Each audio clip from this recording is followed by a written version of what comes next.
Ok.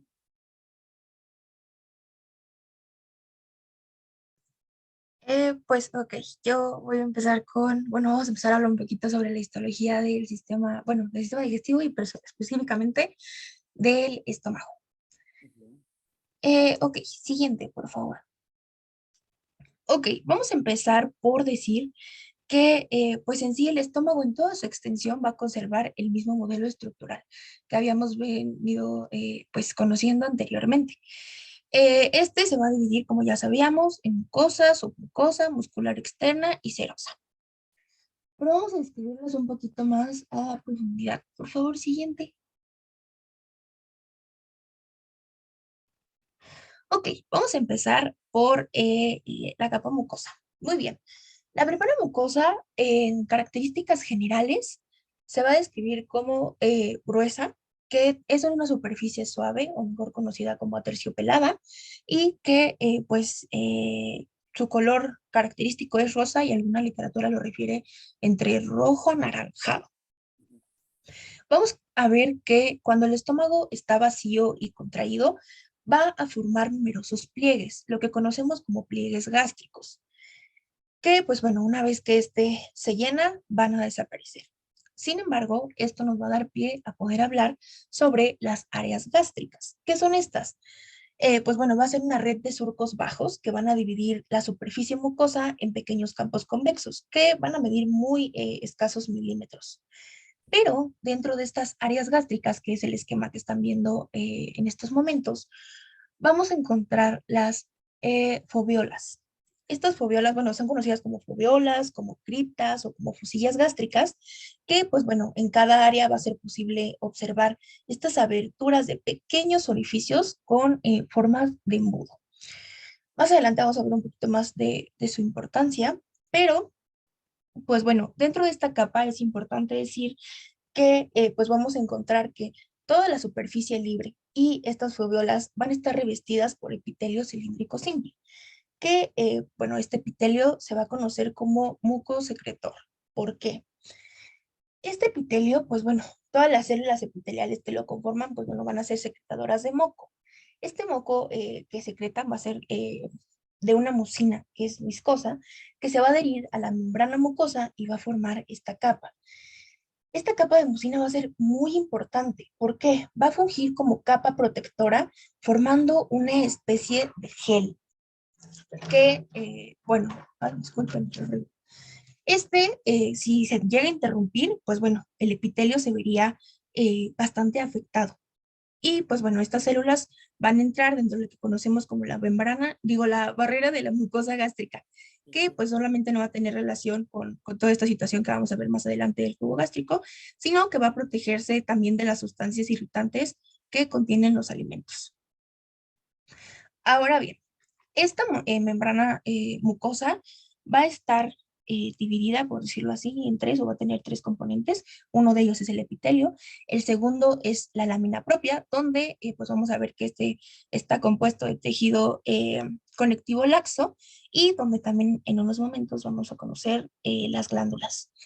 Pero en el tercer elemento vamos a encontrar a la muscular de la mucosa, que va a estar compuesta de músculo liso. Ok, ya que dimos esta pequeña introducción hacia la capa mucosa, pues podemos dar pauta a poder hablar un poquito de lo interesante que viene ahorita en la histología de digestivo, que vamos a hablar un poquito acerca de estas glándulas que les comentaba. ¿Puedes darle a la siguiente, por favor?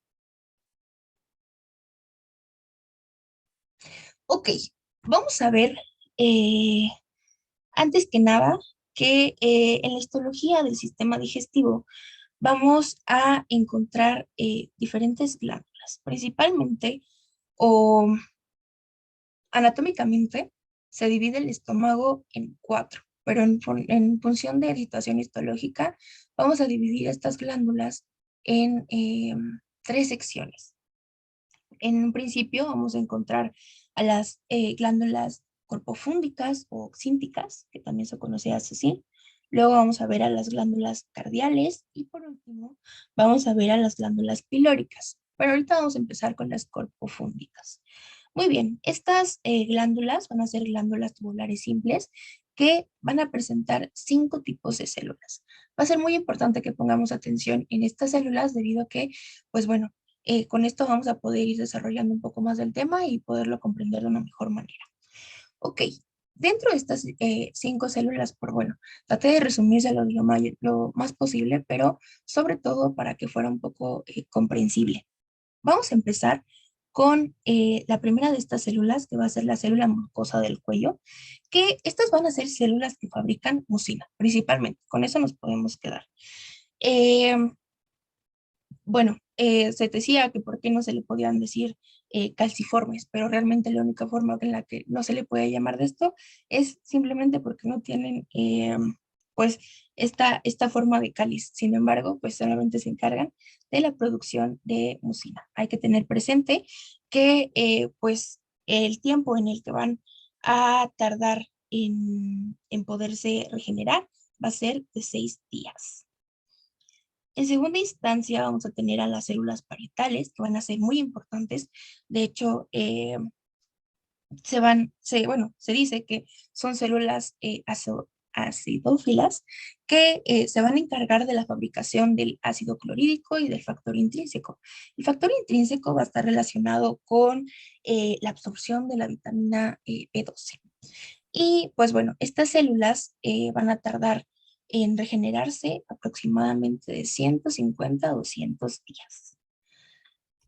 Luego tenemos a las células principales, que van a ser las más abundantes, que pues van a ser células muy basófilas que se van a encargar de fabricar el pepsinógeno, que pues bueno va a ser esta enzima no activa que al interactuar con el ácido clorhídrico, pues bueno, nos va a dar lo que conocemos como pepsina. Va a tardar en regenerarse alrededor de 60 a 90 días y pues bueno, con esto podemos dar pie a las células enteroendocrinas que de igual manera van a tardar en regenerarse, bueno, se clasifican igual dentro de 60 a 90 días, pero estas van a ser células que pues en términos generales se encargan de fabricar hormonas y que se pueden presentar, bueno, se caracterizan y no pueden presentar un aro claro alrededor del núcleo. Creo que es una de las características que mencionaban de esto. Estas células van a predominar en el píloro y pues también van a tener relación con la gastrina, que eso más adelante se los voy a comentar.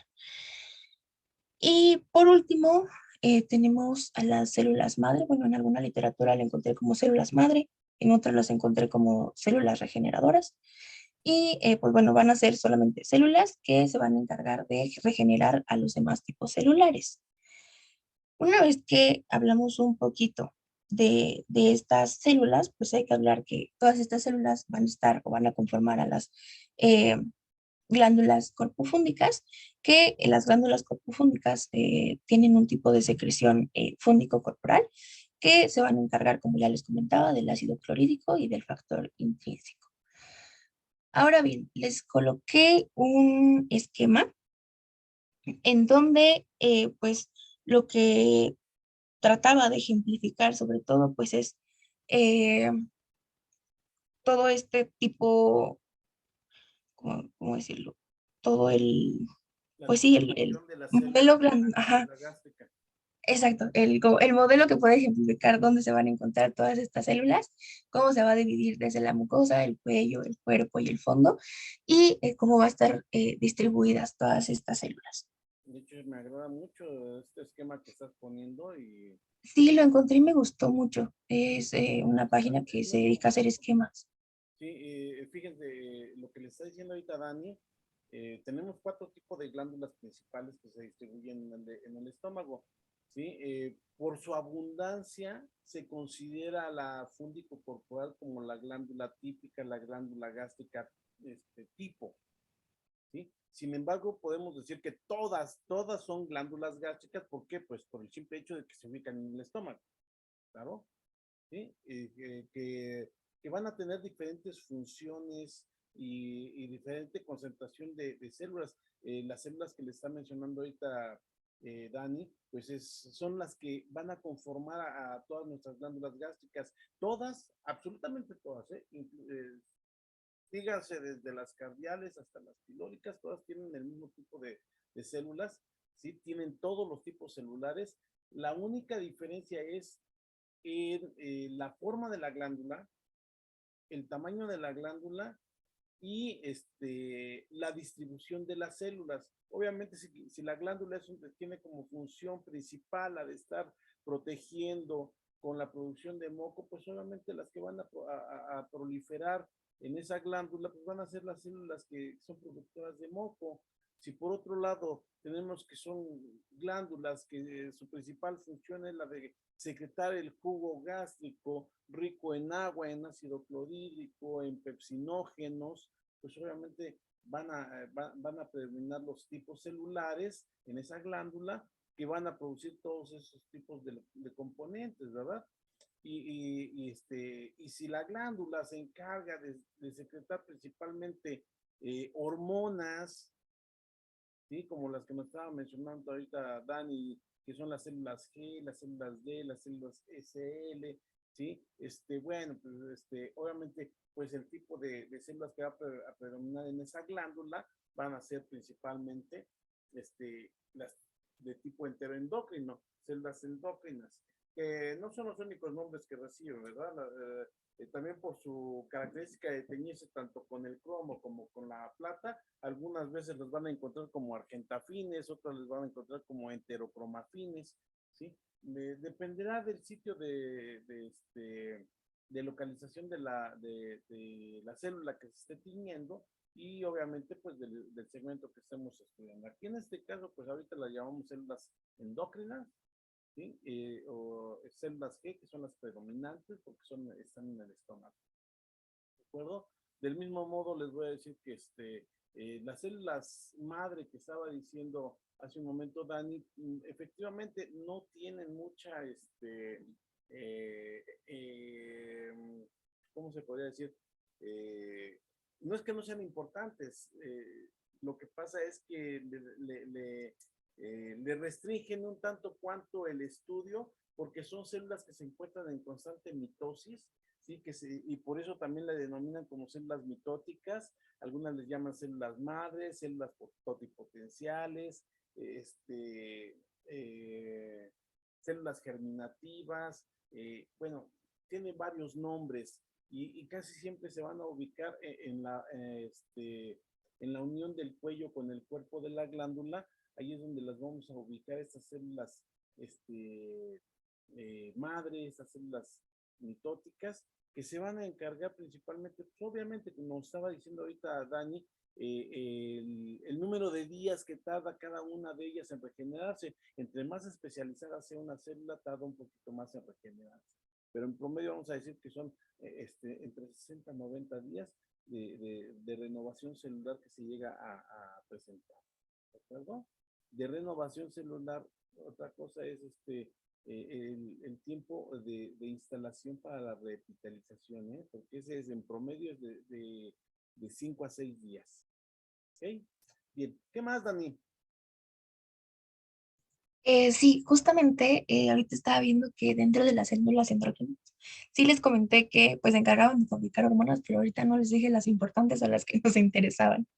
Uh -huh. Dentro de estas, pues sí, justamente tenemos a las células G, que pues se van a encargar de la producción de gastrina, las células D, que van a producir la somatotapina, y las células SL, que va a ser las enterocromáfines, que pues se van a encargar de la producción de histamina. Estas van a estar más dentro de las glándulas corpofúndicas, al igual que las células D, pero también va a estar en las glándulas pilóricas. Y pues bueno, ahorita vamos a profundizar o van a entender un poquito más la importancia de estas células cuando lleguemos a gastrina. Entonces, siguiente, por favor.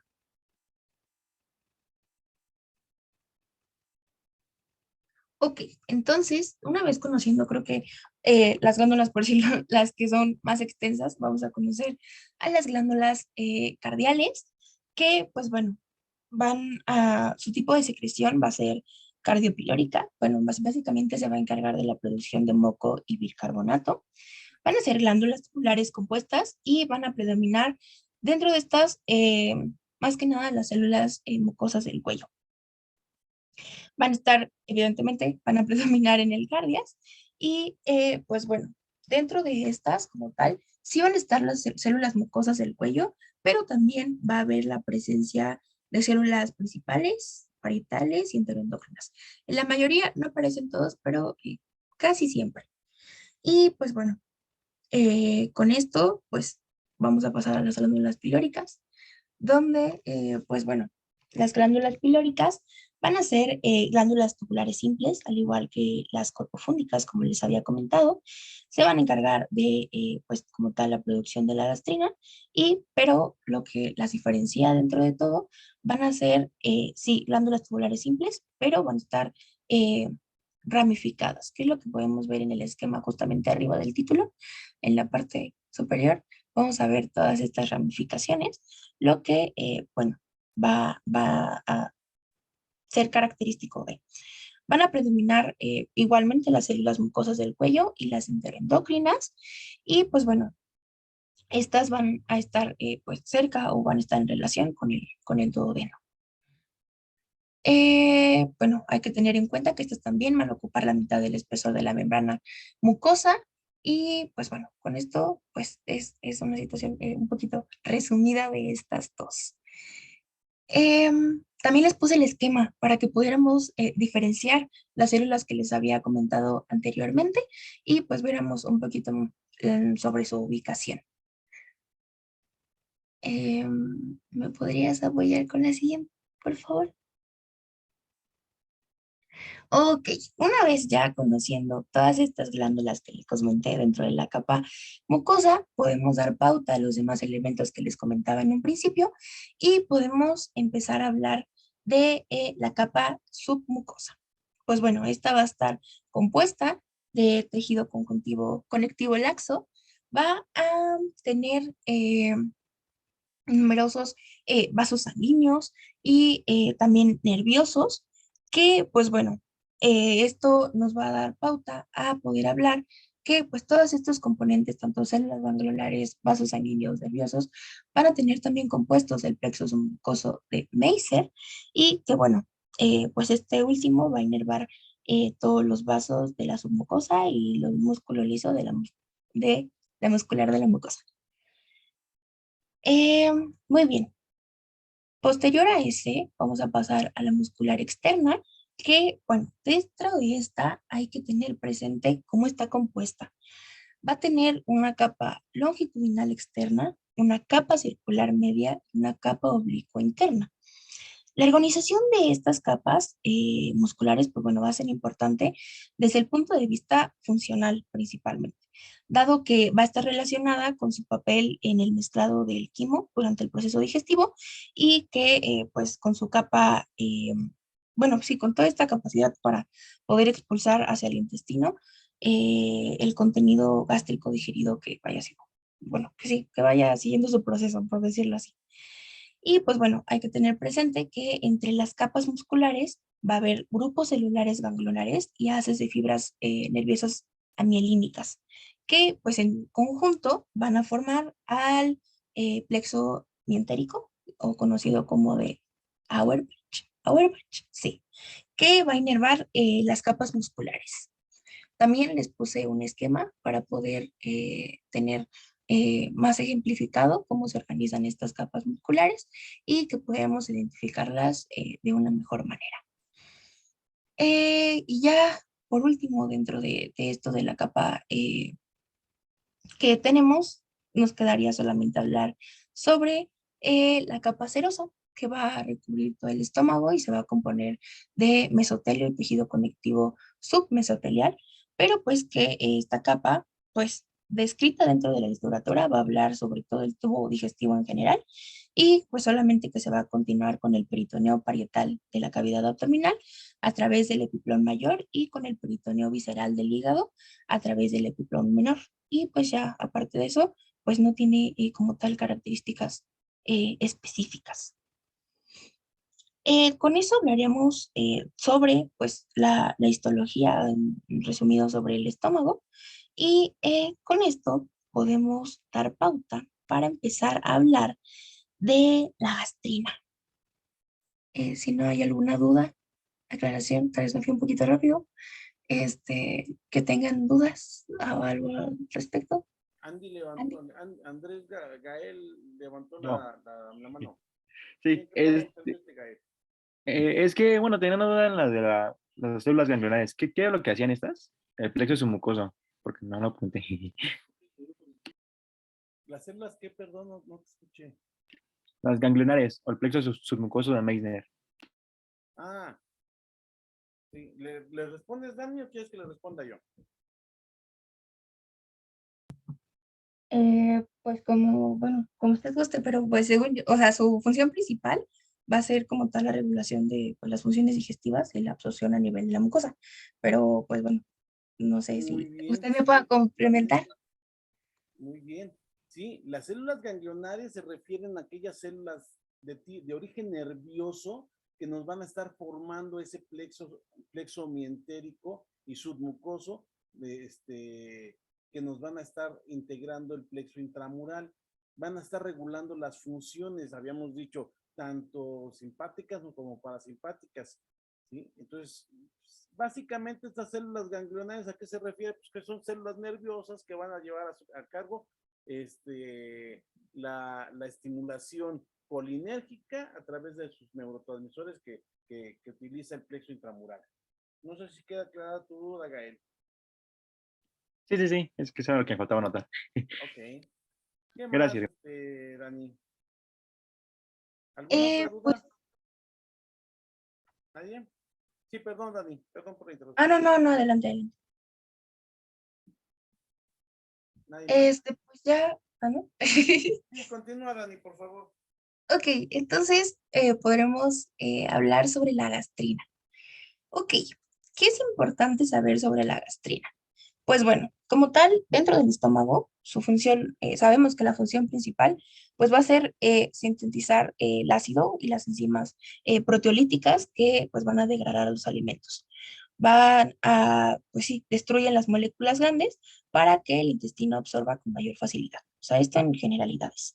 Pero vamos a hablar que el estómago como tal va a ser susceptible a diferentes sustancias que lo dañan, por lo cual él se encarga de producir el moco y bicarbonato para poder alcalinizar y proteger, bueno, sí, protegerse principalmente del ácido, porque pues bueno, cuando no existe esta protección o demás, es lo que podemos llamar o puede llegarse a ocasionar las úlceras y la gastritis. Muy bien. Para que se pueda producir la gastrina es necesario el estímulo de tres hormonas, principalmente sí, la gastrina, que va a ser de regulación endocrina, la acetilcolina en forma de regulación neuronal y la histamina en regulación paracrina. ¿Qué células van a ser necesarias o cuáles van a participar para la producción de esta gastrina? Ok, como habíamos venido, bueno, como les había comentado de las células que estaban participando, en primera instancia, vamos, o las más elementales van a ser las células parietales, que van a ser las que se van a encargar de producir el ácido. Pero para que éstas puedan llevar a cabo esa función, vamos a necesitar de tres células más. La primera va a ser las células G del antro, que se van a encargar de hacer la gastrina a través del receptor CCK2, donde pues va la gastrina a actuar y a esta pues le estimula la producción del ácido. La segunda célula va a ser las células enterocromafines, que van a encargarse de producir la histamina, que va a ser mediante el receptor H2, que esta histamina sí es la misma que los procesos alérgicos, pero tiene diferente receptor. Entonces ahí ya nos cambia todo. Y en tercera instancia vamos a tener a las neuronas postganglionares que se van a encargar de la producción de acetilcolina a través del receptor M3. Estas, pues bueno, van a actuar sobre el receptor que les comentaba y pues van a encargarse de esta producción. Y pues bueno, a través de estas 3 células que les comento es que se va a hacer la producción de ácido. Pero ¿qué pasa cuando ya hay demasiado ácido? Cuando ya en lugar de seguir produciendo, pues necesitamos inhibirlo. Ahí van a entrar en juego las células del antro que se van a encargar de producir somatostatina. Cuando producen la somatostatina van a inhibir la vida como tal de la histamina y con esto disminuir el ácido. Ahora bien, ya que tenemos presente qué células participan, qué hormonas es necesarias para la producción de este ácido, también vamos a hablar cómo es que se da esta secreción en términos generales. Las fases de la secreción las encontré como 3, como cefálica, gástrica e intestinal. Dentro de la cefálica es donde todavía no se ha ingerido un alimento, pero empieza como el antojo, por decirlo así. Este antojo va a activar a la acetilcolina a través del receptor M3 y con esto empieza a dar un preparativo para que el estómago ya tenga los elementos necesarios para degradar el alimento antes de que llegue. Y en esta etapa vamos a tener solamente el 5% de la producción total pues de esta sustancia. La segunda fase va a ser la gástrica, donde ya comimos, ya hay un alimento, donde ya se va a activar la gastrina y la histamina y va a activar dentro de todo este proceso ya funcional a la bomba de ATPasa de potasio e hidrógeno, donde, pues bueno, esto se va a encargar de producir el ácido.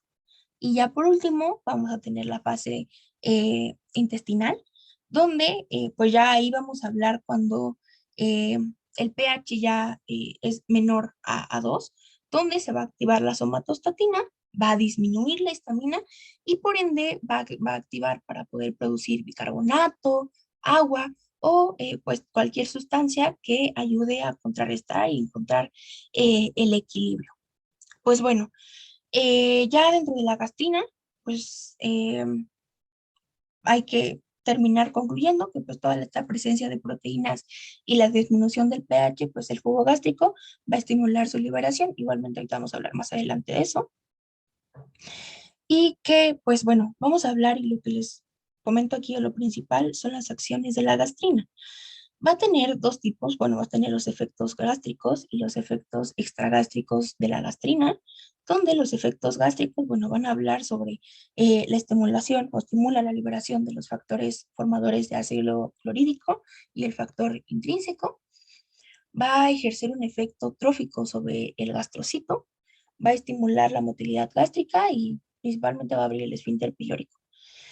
Y dentro de los efectos estagástricos de la gastrina, va a tener el cierre del esfínter esofágico inferior, va a tener que abre el esfínter iliocecal, va a abrir el esfínter del canon y también va a aumentar la motilidad de los intestinos delgado y grueso.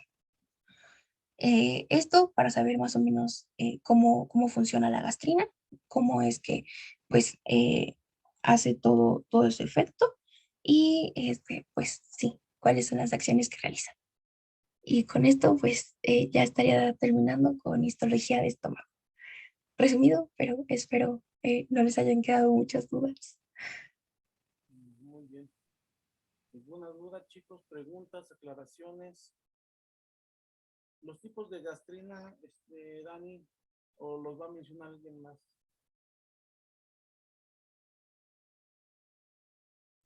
Pues yo solo hago como una pequeña referencia a los 3 tipos de gastrina, pero es un poquito adelante.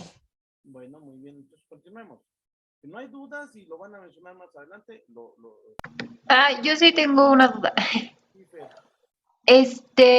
Al principio habías mencionado que para la producción de esta gastrina eran necesarias las células G.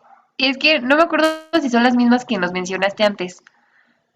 Es que no alcancé a notar, pero Sí, justo. De hecho, ajá. ocupa la terminación de células G, ¿sí? Porque son productoras de gastrina, De gastrina, sí. ¿sí? Justamente las que les mencionaba en las células enteroendocrinas, va a ser la célula G. Bueno, si quieres te las repito para que las anotéis. Sí, porque Las 3 elementales va a ser la célula G del antro, las células enterocromafiles, y las neuronas postganglionares, que se van a encargar de la producción de acetilcolina, que esa es la que no estaría. Pero de ahí en fuera, las células G, de la de la gastrina y las células endocafines de la histamina. Ujú. Ay, sí, sí, sí, eran esas, gracias. Muy bien. ¿Dudas, preguntas hasta aquí? ¿No? ¿Me abres tantito la pantalla rápidamente, Dani? Hacemos rápidamente un pequeño resumen de, de lo que estamos viendo.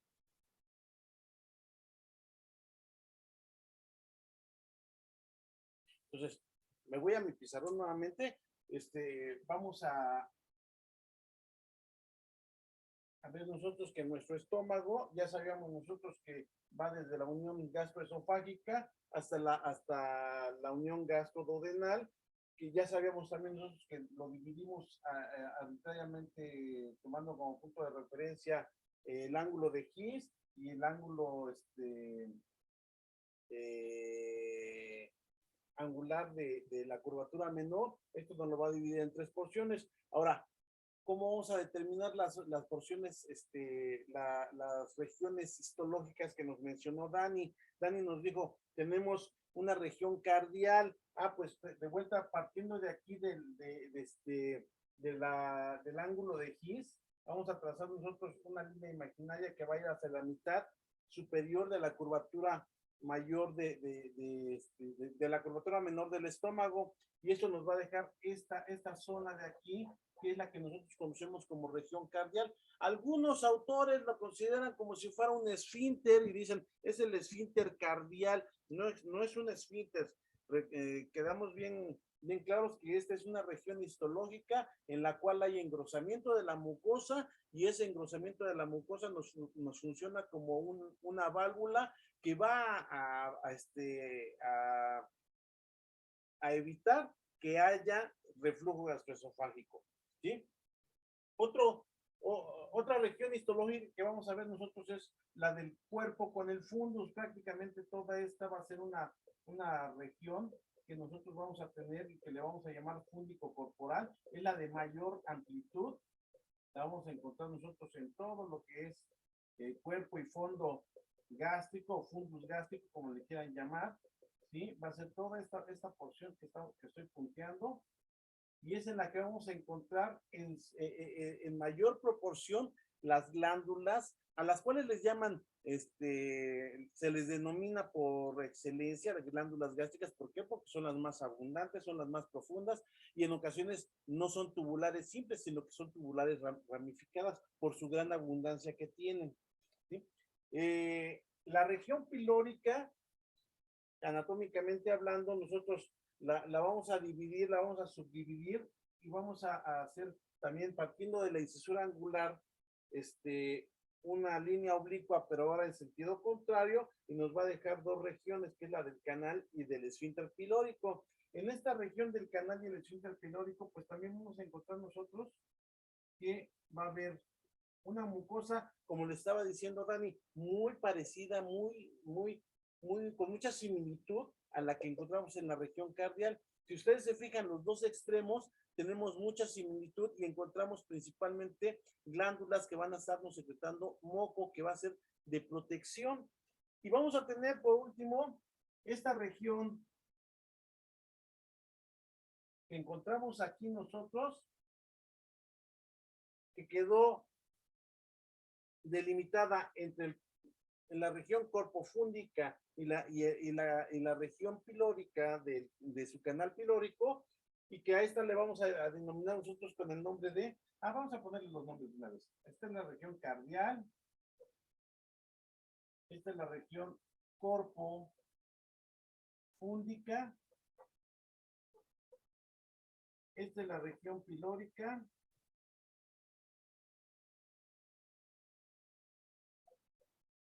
y esta es la región antral. Histológicamente hablando, esas van a ser nuestras cuatro regiones histológicas, y ya nos las mencionó ahorita Dani, ¿de acuerdo? Entonces, aquí nosotros les decía yo desde el principio de la clase, todo el estómago tiene glándulas gástricas. ¿Cómo son esas glándulas gástricas? Como nos mostró en el esquema Dani, tenemos que son glándulas tubulares simples, ¿sí? Vamos a ver nosotros que esas tubulares simples en ocasiones van a sufrir un poquito de modificación dependiendo de la región donde se encuentren. Si se encuentran en la región cardíaca, pues van a ser un poquito menos profundas, menos tubulares, más ensanchadas, con mayor número de células caliciformes. Bueno, no son células caliciformes, son células mucosas del cuello que se van a encargar de podernos dar esa producción de moco necesario, de mucinas necesarias para estar dando la protección que requiere ahí la región para evitar el reflujo gastroesofágico. Bueno, entonces es una glándula gástrica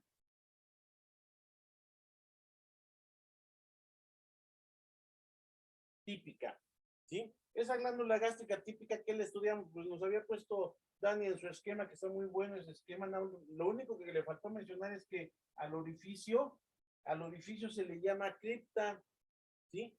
De aquí que estoy poniendo hacia arriba es la cripta. Alrededor de la cripta vamos a encontrar nosotros células que van a estarlas delimitando aquí a esa cripta y que se llaman células epiteliales superficiales. Son productoras de moco también. De aquí de la cripta hacia abajo nosotros vimos en el esquema que nos tiene su cuello glandular, ¿sí? Por abajo del cuello glandular vamos a encontrar el cuerpo de la glándula. Por abajo del cuerpo encontramos la base de la glándula y hasta lo más profundo vamos a encontrar pues el fondo. La luz de la glándula, toda esta que estamos viendo aquí, del tubito, como si fuera un tubo de ensayo, ¿sí? La luz de la glándula se le llama fobia. Son las partes que le vamos a estudiar a nuestra glándula. Esto es importante, ¿por qué? Porque nos dijo Dani que teníamos diversos tipos de células que vamos a estudiarles nosotros. ¿Qué células encontramos en nuestra célula, en nuestras glándulas gástricas? Pues encontramos a las epiteliales, superficiales, que les acabo de mencionar, y que las ubicamos aquí alrededor de la cripta de la glándula. Tenemos a las células mucosas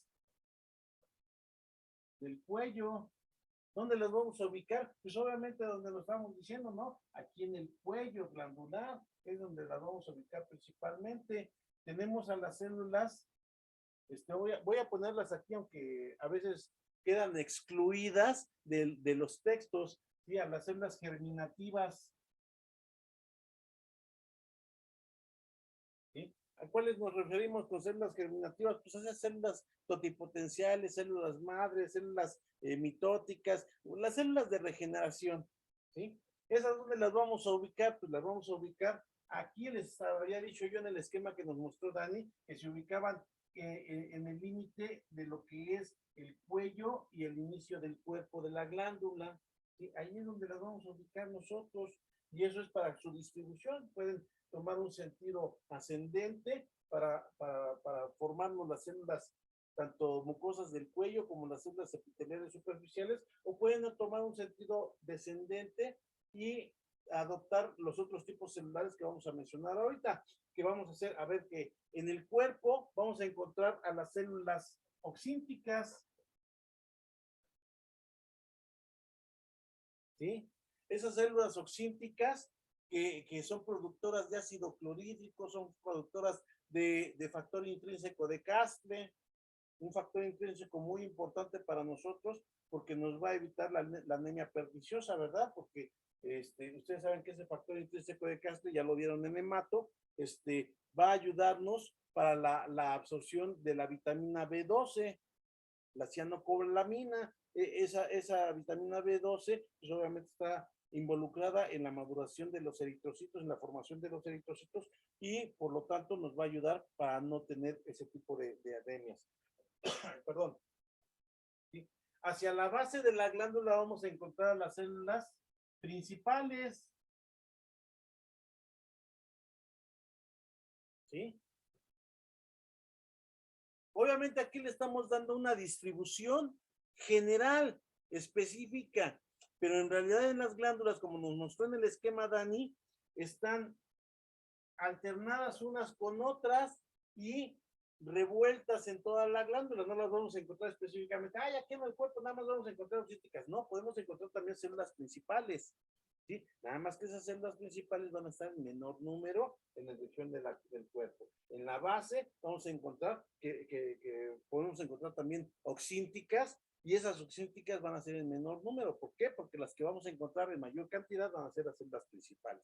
Y hacia el fondo de la glándula, ¿qué tipo de células vamos a encontrar predominantemente siempre? Pues las células endócrinas, las células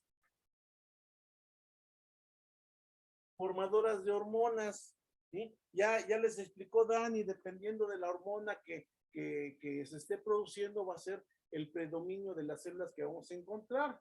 Obviamente, si estamos hablando de la región antral, en la cual se está produciendo en su mayor proporción hormonas gastrinas, ¿sí? Entonces, ¿qué tipo de célula será la que predomine ahí? Pues la que va a predominar principalmente van a ser células G. Y esas células G, pues obviamente nos están produciendo los 3 tipos diferentes de gastrina que nos van a mencionar en un ratito más, ¿sí? ¿Qué otra cosa? Pues que podemos encontrar otro tipo de células. Pues sí, tenemos otras células que nos están formando histamina. Esas se encuentran distribuidas en todas las glándulas. Todos estos tipos celulares los vamos a encontrar en todas las glándulas, como les había mencionado hace un rato. Todas las tipos celulares van a encontrarse incluidos ya sea en las glándulas cardiales, en las pilóricas, en las gástricas, en las centrales, pero, ¿sí?, dependiendo de la función principal que se desempeñe en cada región histológica, pues obviamente va a haber un predominio de células, ¿verdad? Bien. ¿Hay alguna duda con esto que estamos diciendo? Todo esto que le estoy mencionando ya se los dijo Dani, nada más yo estoy haciendo un resumen de lo que nos mencionó. ¿Hay alguna duda, alguna pregunta? ¿Ninguna? No, doctor. Entonces, como ustedes se podrán dar cuenta, pues realmente, hablando de la mucosa del estómago, pues es una mucosa que se encuentra muy desarrollada, que como nos dijo Dani, es bastante gruesa. Grosor que tiene la mucosa hace que tenga bastantes pliegues, que haya muchos pliegues en esta mucosa, y le vamos a llamar arrugas gástricas. Hay otro tipo de pliegues que se van a formar, pero son de submucosa. Esos pliegues, si ustedes recuerdan, cuando hablábamos del esófago, dijimos que había unos pliegues longitudinales que se estaban formando de submucosa, que le llamamos columnas esofágicas. Esas columnas esofágicas todavía se continúan hacia el interior del estómago, y como son de submucosa, se van a continuar siguiendo la trayectoria de lo que es la curvatura menor del estómago. A estos pliegues, Dani nos dijo una característica de las arrugas gástricas: cuando el órgano se distiende, cuando ya el órgano está en su plenitud, ya por tanto alimento que metimos, en su capacidad, que ya dijimos que es de 1 a 1.5 litros, y capacidad máxima fisiológica de 2 litros, pues ya cuando llegamos a esas dimensiones de distensión, se pierden las arrugas gástricas, ¿sí? ¿Por qué? Porque son pliegues mucosos. Pero hablando de los pliegues submucosos que encontramos aquí, que van a seguir el trayecto de la curvatura menor, a eso le llamamos la calle gástrica, y son continuación de las columnas esofágicas que se presentaban acá en el esófago por los pliegues longitudinales submucosos. Se continúan aquí siguiendo la trayectoria de la calle gástrica. Estos pliegues, por ser submucosos, aunque se distiende el estómago, esos pliegues no se van a perder. Los mucosos sí, los submucosos permanecen. Y esto nos favorece para que en algún momento el alimento, si es demasiado líquido, pueda proseguir su camino, no se retenga en la porción media del estómago para llevar a cabo los procesos de mezcla que se lleva a cabo ahí en el estómago, sino que por ser ser un alimento que ya su fragmentación es bastante líquida, pues entonces continúa su camino, su trayecto hacia la siguiente porción del tubo digestivo, que sería el intestino delgado. Entonces, a través de la calle gástrica, esto permite que transite más rápidamente por el estómago. Por eso cuando tomamos agua, tomamos un licuado, tomamos algo que sea bastante líquido, ¿sí? Durante un espacio muy corto, unos 15, 20 minutos, decimos, no tengo hambre, no, ya me tomé un licuado, ¿sí? Pero después de los 20 minutos empezamos, híjole, como que me hace falta comerme algo más, como que ya digerí muy rápido el licuado que me tomé. No es que lo hayas digerido muy rápido, lo que pasa es que ya pasó su trayecto por el estómago y continúa su trayecto hacia el intestino, donde va a continuar el proceso de digestión, ¿ok? Con respecto pues al resto de nuestras capas histológicas, pues ya no las mencionó ahorita Dani. Nada más les voy a hacer hincapié en la capa muscular. En esa capa muscular, a diferencia de la histología general que mencionamos del tubo digestivo, que tiene dos disposiciones de fibras, una capa circular y una capa longitudinal, perdón, pues el estómago, por la elongación, por la saculación que se formó en el tubo, esto nos va a generar que entonces se presenten tres disposiciones de fibras. En la porción superior, en la mitad superior del estómago, vamos a encontrar una disposición de fibras oblicuas, ¿sí? Internas, una circular y una longitudinal. En la porción media del estómago, vamos a encontrar entremezcla de estas mismas fibras, pero hacia la porción distal, ya hacia la porción final, nada más vamos a encontrar dos disposiciones de fibras, que son las habituales, las que siempre encontramos, la circular y la longitudinal, ¿sí? Característica de estas, entre la disposición de fibras circulares y longitudinales encontramos la presencia del plexo de Auerbach, que ya nos mencionó Dani también, que es un plexomotor que nos va a ayudar a estar estimulando los movimientos musculares del estómago. Otra característica, en la porción distal, ya específicamente en la unión gastroduodenal, la capa circular se va a encargar de engrosarse para formarnos un esfínter anatómico. Recordemos, en el esófago también teníamos dos esfínteres, un esfínter anatómico que se encuentra en la porción superior y que deriva de las fibras inferiores del constrictor inferior de la faringe. De ahí se forma el esfínter esofágico superior y es un esfínter anatómico. En la porción distal, en el esófago, ¿sí? Ya en la porción abdominal, por arriba de la unión gastroesofágica, encontramos a un esfínter que no es anatómico, es un esfínter fisiológico, que es el esfínter esofágico inferior. Nada más tiene aumento del tono muscular, no hay hipertrofia de músculo ni acumulación de fibras musculares. Es un esfínter totalmente fisiológico en el cual por acciones nerviosas y endocrinas se aumenta la presión de esa zona para evitar que haya reflujo gastroesofágico. Y a le denominamos esfínter esofágico inferior, que es fisiológico. En el estómago tenemos un esfínter solamente, ¿sí? Y es anatómico. ¿Cuál esfínter es? Pues el que acabamos de mencionar. El esfínter que se presenta en la unión gastroduodenal y que va a ser el esfínter pilórico.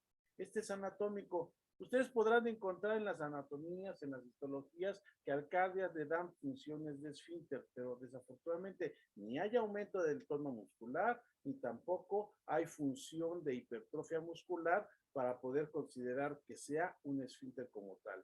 Ya dijimos nosotros hace un rato, es un repliegue de mucosa que nos va a funcionar a manera de válvula.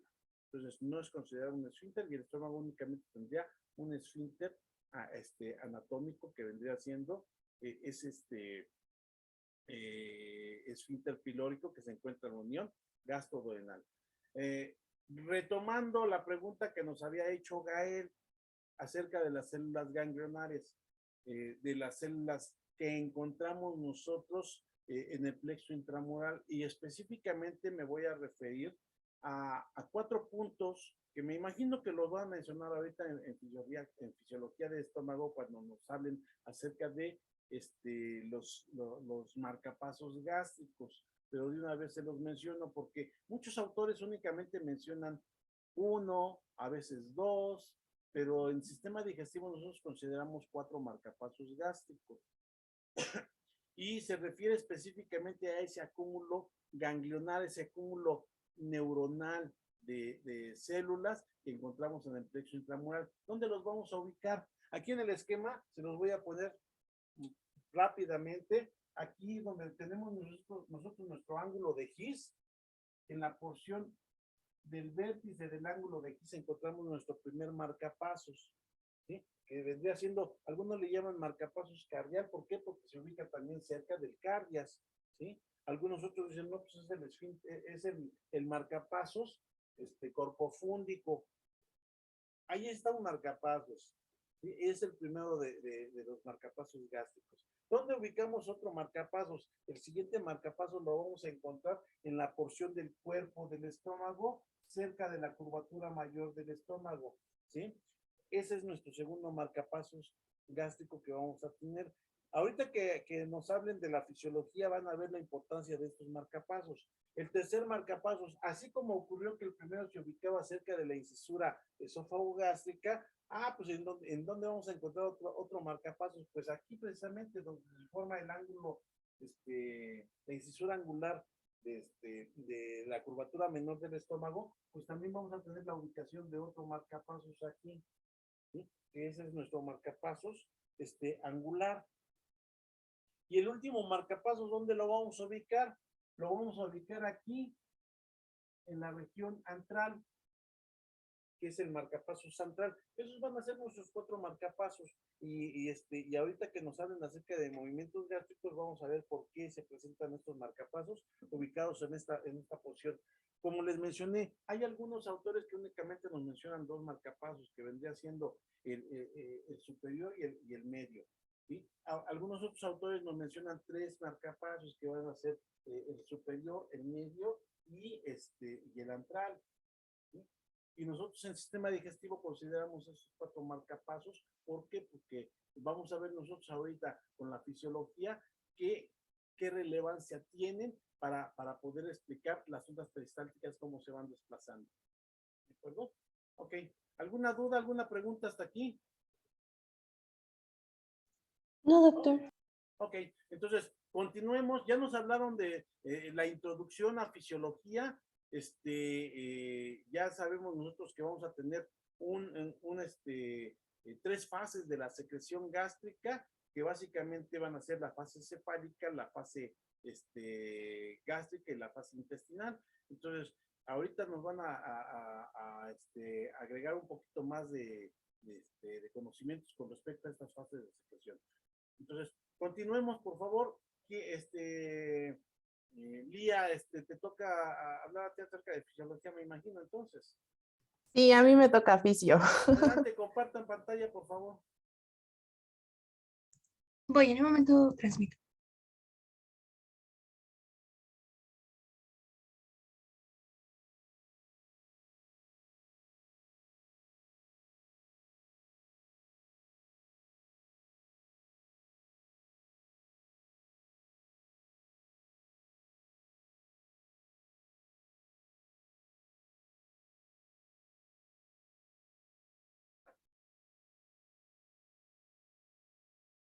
Vale, pues entonces sí, como ya mencionaron, dieron una pequeña introducción a lo que es fisiología, pero pues vamos a entrar ahora sí de lleno con esto. Vamos a empezar con el jugo gástrico y básicamente ¿qué es? Bueno, ¿le puedes pasar por favor? Bueno, vamos a tener que el jugo gástrico o quimo va a ser el líquido segregado en abundancia por las numerosas glándulas microscópicas que vamos a tener en la mucosa del estómago. Obviamente, pues como ya les habló Dani, pues todas estas glándulas. Y bueno, funcionalmente se puede decir que el jugo gástrico es un ácido pues muy fuerte que se va a estar encontrando, como ya sabemos, en el estómago y nos va a servir pues para eliminar la parte de los alimentos que no es aprovechada propiamente y pues obviamente estas van a pasar al duodeno. Encontré que básicamente se va a estar produciendo en un volumen aproximado en 24 horas de 2.000 a 2.500 mililitros y va a estar conformado porque Básicamente va a estar conformado, como también ya habían mencionado, por agua, ácido clorhídrico, perdón, bicarbonato, moco, enzimas digestivas, entre las que podemos encontrar al pepsinógeno 1 y 2, la renina gástrica, la lipasa, etcétera. Vamos a tener también factor intrínseco y los cationes, algunos cationes, pues como puede ser hidrogeniones, sodio, potasio y cloro. ¿Le puedes pasar, por favor? Ay, sí, voy muy rápido, me dicen.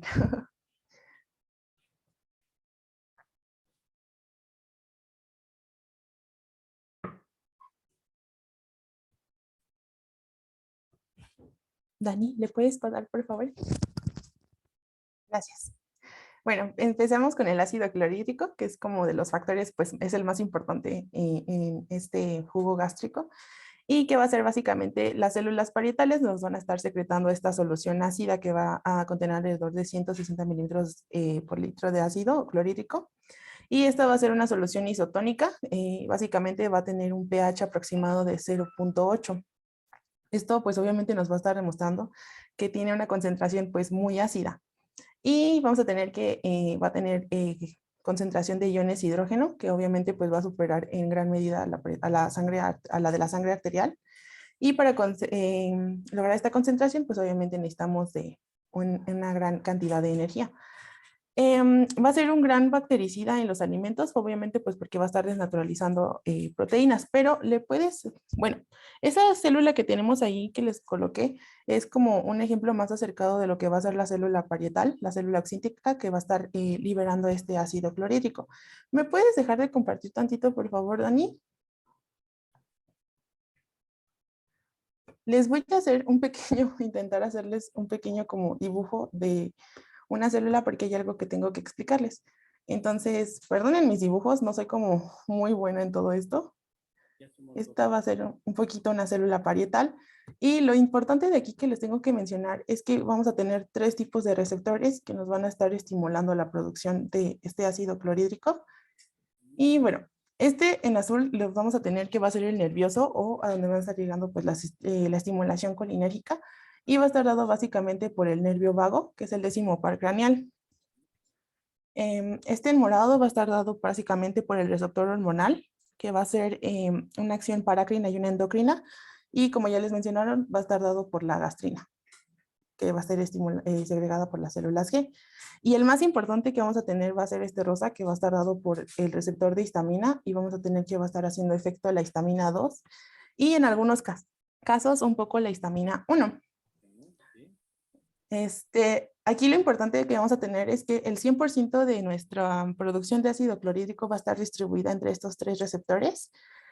Vamos a tener que el receptor nervioso nos va a estar dando un total del 10% de este 100%. El receptor hormonal nos va a estar dando un 30% aproximadamente.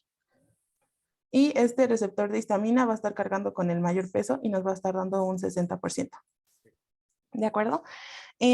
Básicamente, pues, ¿qué vamos a estar teniendo dentro de esta célula? Dentro de esta célula vamos a estar teniendo lo que va a ser procesos, reacciones bioquímicas intercelulares que van a ser reacciones redox. ¿Qué es esto de redox? Bueno, si recordarán como en las clases de química, va a ser procesos de óxido-reducción, que va a tener la participación, obviamente, pues, del CO2, pero esto ya se los voy a explicar ahorita, de el agua, y vamos a tener la ayuda también de una enzima. Se los voy a abreviar porque si no, no me va a caber, pero básicamente es la enzima de la anhidrasa carbónica. Enzima anhidrasa carbónica, ¿vale? Y bueno, este proceso se los voy a explicar un poquito más a fondo, pero aquí lo que también quería como hacerles mención es que encontré ejemplo en patologías, en el caso de, no sé, una gastritis medicamentosa, lo que van a tener van a ser como un factor importante van a ser los AINES. Estos obviamente pues vamos a tener que van a ser van a tener 2 mecanismos de acción para estimular esta producción. Por un lado nos van a estar, se los voy a dibujar. Ay, ¿por qué no me cabe? Bueno, ok, ahora sí. Por un lado vamos a tener que los AINES, que son, ya los vimos, son antiinflamatorios no esteroideos, van a tener 2 mecanismos de acción. De un lado vamos a tener que nos van a ocasionar un proceso inflamatorio local en el epitelio, y esto pues nos va a ocasionar la segregación de más histamina, ¿no? Ok. Y del otro lado vamos a tener que van a bloquear la producción de prostaglandinas.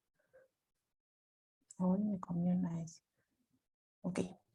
Esto pues obviamente ya que no vamos a tener producción de prostaglandinas, que qué es lo que hacen, que es, estas nos estimulan básicamente las células mucosas del cuello y epiteliales para producir moco. Entonces pues obviamente si no tenemos moco, va a disminuir esta protección que va a generar al estómago y obviamente, pues obviamente, ay, perdón, vamos a tener un daño por este ácido y obviamente pues si estamos produciendo histamina, estamos produciendo más ácido, pero no tenemos la protección, pues obviamente esto nos va a dar un daño y va a seguir siendo un círculo vicioso porque pues mientras más haya inflamación, más histamina vamos a producir. Y bueno, aquí es donde les quería mencionar lo de la pequeña, la de las tipos de gastrina, que vamos a tener básicamente, según yo encontré, entendí, 3 tipos de gastrina. Bueno, les dejo de compartir ya. Ah, Antes de pasar a los tipos de gastrina, ¿hasta aquí alguna duda? sí. No me lo hubieras quitado, está bien. Ay, perdón. Ya. Me Es, gustó mucho cómo lo hiciste. Me ok. recordaste a mis hijas que también ellas utilizan sus tablets para hacer ese tipo de... Sí, te Bueno, comenté, ¿no? Que mis hijas son, además de que son licenciadas en psicología, también, son artistas gráficos, entonces, ellas escriben mangas oh, qué y interesante. los ilustran y ilustran sus mangas ellas. Algún día les daré la liga donde publican sus mangas. Ay, sí. Ok. Bueno, pues ¿Dudas, si no chicos, tienen, preguntas? ¿sí tienen dudas? ¿Nadie? Bueno, abro mi pantalla. Me agradó mucho lo que utilizó. Bueno, yo no sé utilizar las tablets que utilizan mis hijas, sino yo también se las hubiera quitado. Pero yo por eso utilizo el pizarrón porque es básicamente lo mismo que hacemos aquí con la tablet. Sí, nada más que tengo mayor control con el marcador. Entonces, nos dice Lía,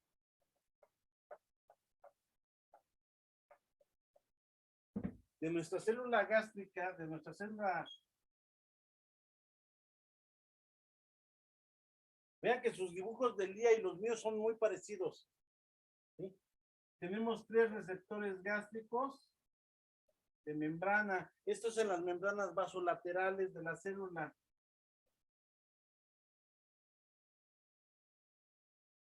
¿Sí? Un receptor que nos decía ella que es colinérgico, que está dado por el 10º par craneal, un receptor hormonal, que es para la gastrina, y un receptor que es histamínico, que va a ser para la histamina tipo 2 principalmente, aunque ya se ha demostrado que sí tiene también participación la histamina tipo 1.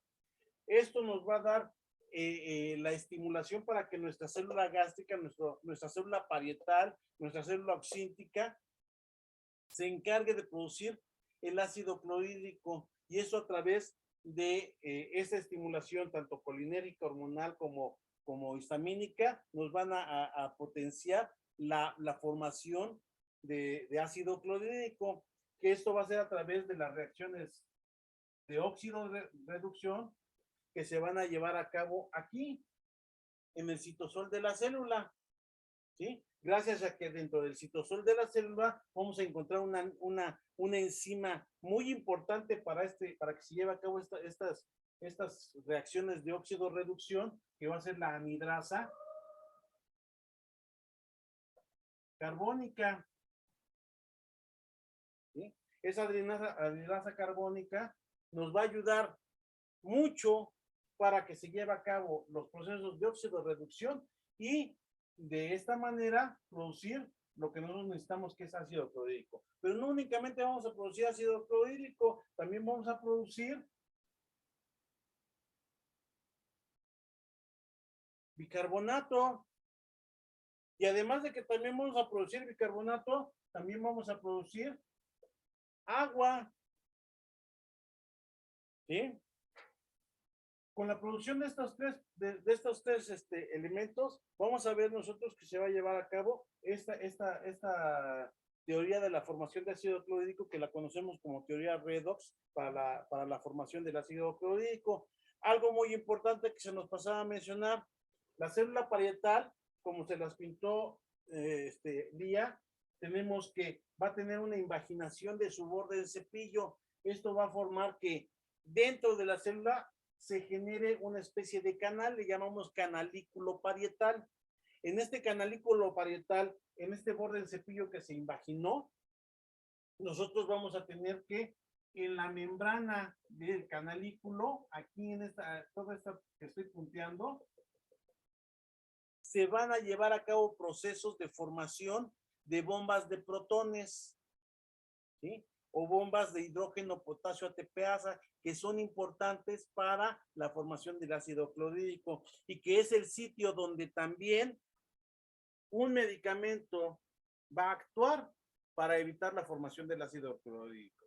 ¿A quién me refiero? Pues al omeprazol y toda la variante de omeprazoles que hay, ¿verdad? Que todos son lo mismo, nada más cambian el radical de la molécula del omeprazol de un lugar a otro y ya con eso le dan otro nombre, pero todos son lo mismo, ¿sí? Entonces, aquí es donde van a actuar. Ese omeprazol va a evitar que estas bombas se formen y al evitar que se forme, va a evitar que se forme aproximadamente entre un 80 hasta un 90% de las bombas de hidrógeno, potasio, ATPasa. Con eso, pues obviamente, ¿qué va a ocurrir? Pues que la formación de ácido clorhídrico se va a ver disminuida, ¿sí? Por acción, nada más de que se está bloqueando la formación de estas bombas de hidrógeno, potasio, ATPasa. Otro sitio donde actúa otro fármaco que ya cayó en desuso, ¿sí?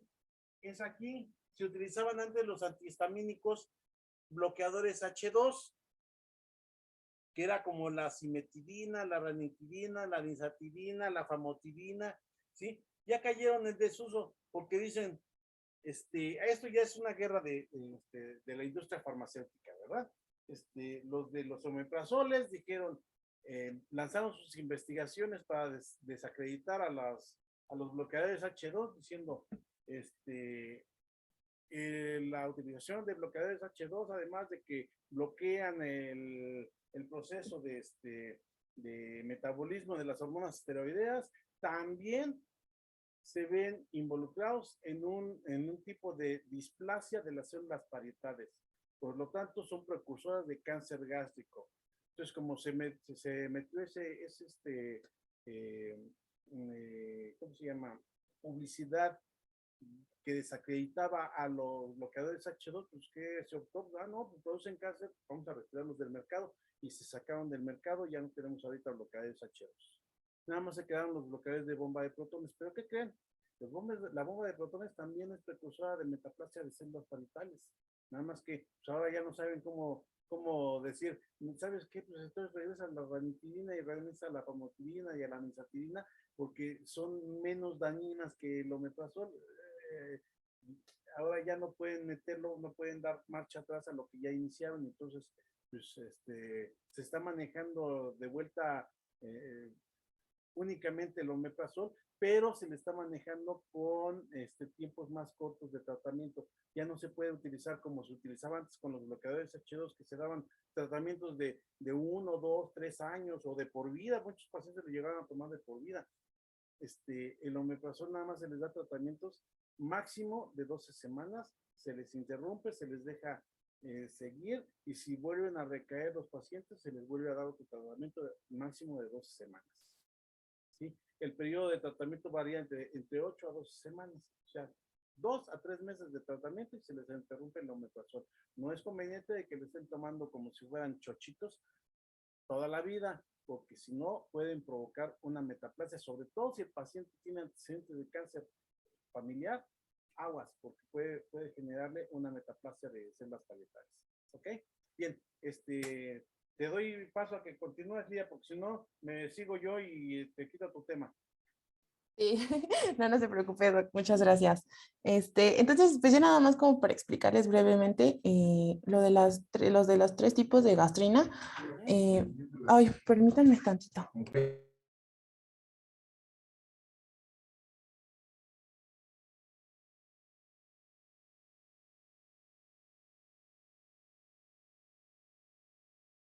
Perdónenme, ya regresé. Ok, vamos a tener 3 tipos de gastrina. Básicamente va a ser una gastrina pequeña, que se le conoce como pequeña gastrina, y pues esta va a ser una molécula obviamente pues de menor tamaño, y esto que nos va a ocasionar obviamente pues va a tener un movimiento pues rápido, pero esto también nos va a ocasionar que pues su acción no va a ser muy larga, entonces va a tener una corta duración. Vamos a tener también a la gran gastrina, obviamente pues va a ser una molécula de gran tamaño, va a tener un movimiento pues más lento por su tamaño y obviamente pues su duración va a ser mayor. Pero pues a nosotros lo que nos va a estar ocupando va a ser la gastrina pues normal, que va a tener pues el efecto adecuado que necesitamos para estar estimulando este proceso de creación de ácido clorhídrico, que por cierto también se los voy a explicar ahorita. Entonces, Dani, ¿podrías seguir compartiendo, por favor? Ok, ¿le puedes pasar, por favor?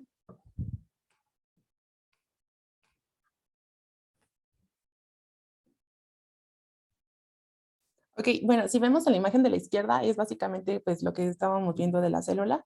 Obviamente pues mis dibujos no son tan buenos como ese esquema, pero ahí vemos los 3 tipos de receptores, a donde va a estar llegando el acetilcolina, que es el receptor nervioso, es el verde, donde va a estar llegando la gastrina, que es el morado, y donde va a estar haciendo su efecto la histamina, que es el como rojito. Y pues ahí tenemos la célula parietal y lo que nos mencionaba el doc de la invaginación de su borde en cepillo.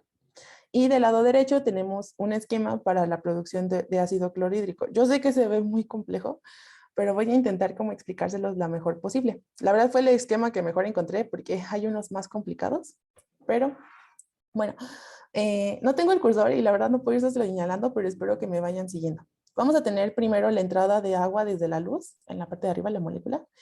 Y bueno, esta agua, no, H2O, va a estar entrando a la célula y bueno, esto va a estar dado por medio de ósmosis y bueno, una vez ya dentro de la célula se va a disociar en un ion hidrógeno, que es la molécula de H, y una molécula de hidroxilo, que es la que nos está señalando ahí abajo Dani.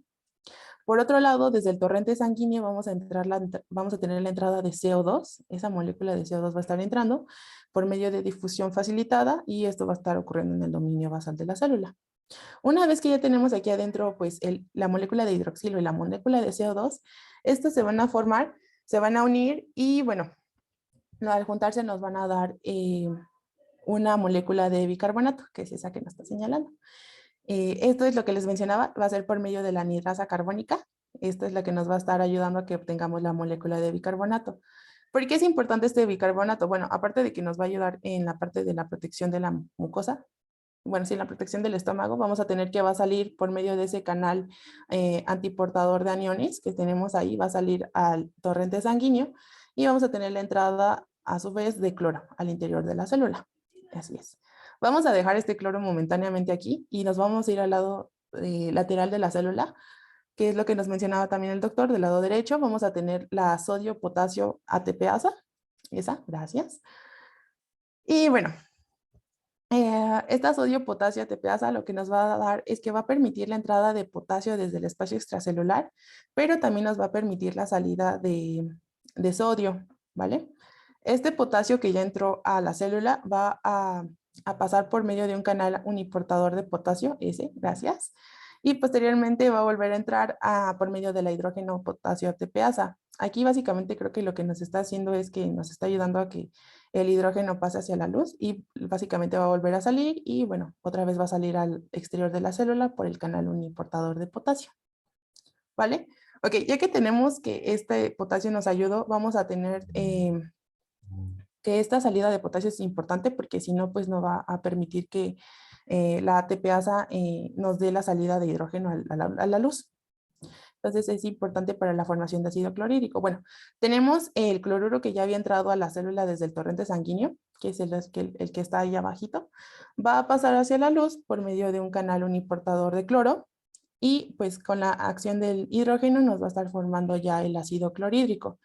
Este ácido, lo que nos va a estar dando en el pH, pues es que va a ser un pH de hasta 0.8, como ya se los había mencionado, va a ser muy, muy ácido.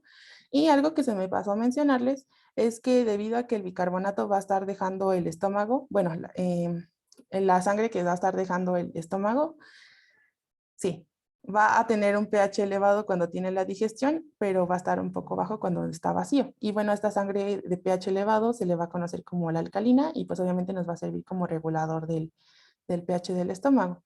No sé si queden dudas o es importante que entiendan pues cómo se va a estar formando el ácido clorhídrico. O no sé si se los dije muy revuelto. ¿Dudas, chicos? ¿Preguntas? Fue muy simple como nos lo explicó ahorita Lía, ¿eh? La verdad, está muy bien porque es muy sencillo. Este proceso de óxido de reducción que nos explicó ahorita brevemente Lía, pues ustedes lo revisan no nada más aquí en digestivo, lo revisan también en cardio, lo revisan también en respiratorio, lo revisan en urogenital, lo revisan en hemato. Bueno, varios módulos se encargan de explicar este proceso porque no es un proceso básico nada más de sistema digestivo. Nosotros lo que mencionamos aquí, como lo estaba diciendo ahorita Lía, en la formación del ácido carbónico por la unión del agua con el, con el dióxido de carbono, ese ácido carbónico por acción de la anhidrasa carbónica se va a disociar y nos va a dejar hidrogeniones libres y también nos va a permitir la formación de bicarbonato. Y ese bicarbonato, como ustedes están viendo, en el canal de iones, en la región laterobasal de la membrana de la célula parietal, pues se va a intercambiar hacia el torrente sanguíneo con otro anión que es el cloro, que es básico para nuestra formación de ácido clorhídrico, como se está siguiendo aquí en este esquema. Y si ustedes han escuchado ese dicho popular de que ya me dio el mal del puerco, aquí se explica por qué es ese mal del puerco, ¿sí? Ese mal del puerco se explica porque al generarse nosotros una gran cantidad de ácido clorhídrico, incrementamos también la producción de bicarbonato que se está intercambiando para esa formación de ácido clorhídrico. Entonces alcalinizamos nosotros nuestro torrente sanguíneo y esa alcalinización va a generar lo que se llama fisiológicamente hablando, no se llama mal del puerco, se llama marea alcalina y esa marea alcalina es depresora del sistema nervioso. Por lo tanto, cuando hay una marea alcalina, nos va a generar que nos provoque somnolencia por la depresión que se está generando en el sistema nervioso. Y ahí tienen la explicación fisiológica de por qué nos da ese famoso mal del puerco. ¿Sí? Por la generación de la marea alcalina. Esa marea alcalina se está generando aquí, en esa célula parietal, como se los estaba explicando Dani. Tenemos nosotros que de la disociación del ácido carbónico en bicarbonato e hidrogeniones, los hidrogeniones se los ponen aquí como esferas verdes. Esas esferas verdes van a ser captadas por las bombas que ya habíamos mencionado nosotros, que se están generando en la membrana del canalículo. Esas bombas se llaman bombas de hidrógeno potasio ATPasa o bombas de protones que van a intercambiar. También vemos en el otro extremo cómo también un catión está pasando, se está intercambiando por sodio que se está ingresando de la célula hacia el espacio extracelular y se está jalando nuestro potasio en intercambio por ese catión. Entonces, ese catión sigue, así como tenemos canales de iones, también tenemos canales de cationes. En este caso aquí fue por una bomba de sodio potasio ATPasa que se intercambia, aquí es con gasto de energía, va a pasar hacia estos canales de intercambio en la membrana canalicular y se pasa el potasio hacia el interior de la luz del canalículo, donde posteriormente por la hidrógeno potasio ATPasa se va a intercambiar al hidrogenión por el potasio para que de esta manera, si ustedes se fijan, es un círculo de feedback positivo para poder nosotros reutilizar ese potasio que pasó inicialmente en el intercambio de sodio, que después pasa hacia el canalículo, se intercambia por el hidrogenión y ese potasio que se absorbió nuevamente regresa a nuestro torrente sanguíneo a través de esos canales unipolares de potasio para poder ser reutilizado nuevamente en los procesos de intercambio y generación de nuestro ácido clorhídrico. ¿Ok? Entonces, básicamente, si ustedes se fijan, aquí un Un aspecto importante que tenemos que resaltar, pues es ese intercambio de cationes, ese intercambio de iones que se está llevando a nivel de membranas y que nos va a permitir, nos va a favorecer la formación de ácido clorhídrico a nivel de nuestra célula parietal. ¿Ok? ¿Alguna duda, alguna pregunta, algo que quieran agregar? Lía. Sí, doctor, pues nada más sería como, bueno, sí, explicarle las funciones, pero nada más si no tienen pues duda respecto a cómo se forma este ácido. Adelante. Bueno, pues si no tienen duda, en serio, con confianza, vamos les voy a explicar un poquito pues de qué funciones nos va a estar proporcionando este ácido clorhídrico. Pues para empezar va a activar pues a la enzima pepsina y la lipasa lingual. Esto pues nos va a ayudar igual al proceso de digestión. Va a romper también los tejidos conjuntivos y paredes celulares de los vegetales. Esto pues también nos va a ayudar a pues de cierta forma licuar mejor la comida y que se forme pues correctamente el quimo. También va a ayudar a que el pH nos va a ayudar contra la resistencia a enfermedades, obviamente porque va a destruir la mayor parte de patógenos ingeridos. Y bueno, básicamente esas serían como las funciones más importantes. ¿Le puedes pasar, por favor? Entonces, con la pepsina, antes de esto, bueno, la pepsina va a hacer una endopeptidasa con especificidad primaria por enlaces peptídicos y entre aminoácidos aromáticos y neutros de mayor tamaño. Vamos a tener que la actividad máxima de la pepsina tiene lugar a un pH entre 1,8 y 3,5. Esto pues es un pH bastante ácido y se va a inactivar de modo irreversible cuando el pH es mayor a 7,2, ¿vale? Obviamente pues nos va a estar formando, su precursor que vamos a tener va a ser el pepsinógeno. Esto es su forma inactiva y bueno, en la cual no va a poder digerir las proteínas de las células, principalmente que la van a producir. El pepsinógeno lo vamos a tener que no se va a activar hasta que no esté en contacto con el ácido clorhídrico, que va a estar secretado, como ya se los expliqué, por las células parietales y o con otras moléculas de pepsina activas. Y ya, entonces en segundo lugar vamos a tener también que las células epiteliales gástricas van a estar protegidas de estos jugos gástricos por una fina capa de 1 a 3 milímetros de moco alcalino. Esto también se los voy a explicar un poquito adelante, la función del moco con el bicarbonato que vamos a estar teniendo. Y obviamente, pues, entonces, como ya les dije, su precursor inactivo va a ser el pepsinógeno y va a estar secretado por las células parietales. Básicamente lo que nos va a estar haciendo es desdoblar las cadenas proteicas de varios aminoácidos. Y bueno, también nos va a ayudar a realizar la digestión de proteínas a través de la dieta, especialmente como les mencioné, de los aminoácidos. Y su inactivación vamos a tener que se va a dar por elevaciones del pH por la enzima D4. No sé si tengan dudas, si no le puedes pasar, por favor. Ah, bueno, eso es lo que les quería explicar. Es un esquema básicamente de cómo más o menos se está produciendo esta pepsina.